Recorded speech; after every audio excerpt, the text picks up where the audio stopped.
Les arbres, c'est comme des mèches, ça envoie dans l'atmosphère des tonnes de vapeur d'eau.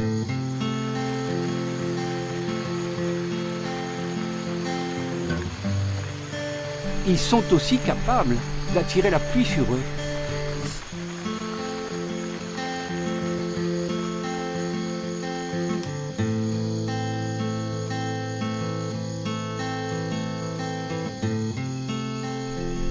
Les VOC, Volatile Organic Compound, c'est des molécules volatiles, c'est-à-dire qui partent dans l'atmosphère, donc du coup on peut les sentir, et spécifiques, c'est-à-dire que chaque espèce d'arbre a la sienne. Quand une forêt souffre du manque d'eau, il y a une émission de VOC, et du coup, au lieu d'un grand ciel bleu, on voit un nuage qui se forme. Même si l'atmosphère est saturée d'humidité, il peut ne pas pleuvoir s'il n'y a pas un germe pour les gouttes de pluie. Et nous savons maintenant que ce sont les fameuses molécules de VOC qui servent de germe à ces pluies. Les molécules d'eau s'agglomèrent dessus, et puis il en vient de plus en plus, de sorte que ça fait une gouttelette, puis une goutte, puis ça tombe.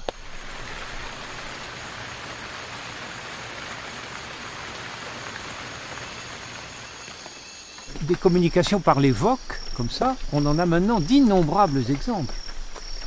Il n'y a pas que la mise en place des nuages et de la pluie. Par exemple, la sexualité des plantes, c'est quelque chose d'extrêmement curieux. Parce que les partenaires sexuels sont fixes et ils sont parfois situés à des kilomètres de distance. Ils ne peuvent pas bouger, mais ils ont tout de même une sexualité à faire fonctionner. Alors ils embauchent des animaux. Et la ruse pour l'attirer, c'est un VOC. Le sens est très très clair. Viens me voir, il y a quelque chose à manger pour toi dans mes fleurs. Alors l'animal y vient et il se nourrit du nectar.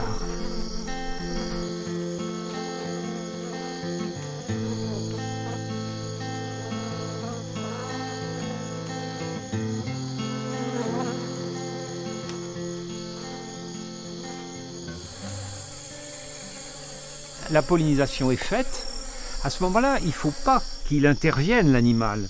Parce que tant que le fruit n'est pas mûr, les graines ne sont pas mûres, il ne faut pas y toucher, il faut vraiment leur laisser la paix.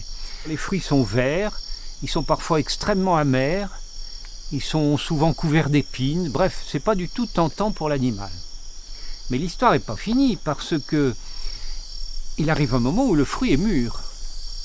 Et là, tout d'un coup, la plante a à nouveau besoin de l'animal pour disperser les graines.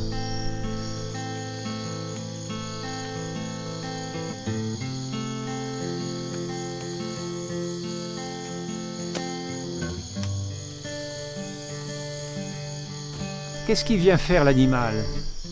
Il mange les graines en même temps, et après dans ses excréments, il va aller les disperser dans toute la région.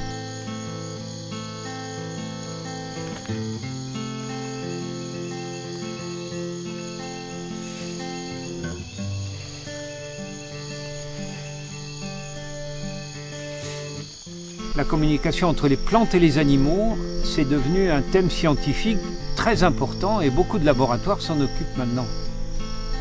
Alors qu'il y a 30 ou 40 ans, je pense que ça aurait fait rigoler tout le monde.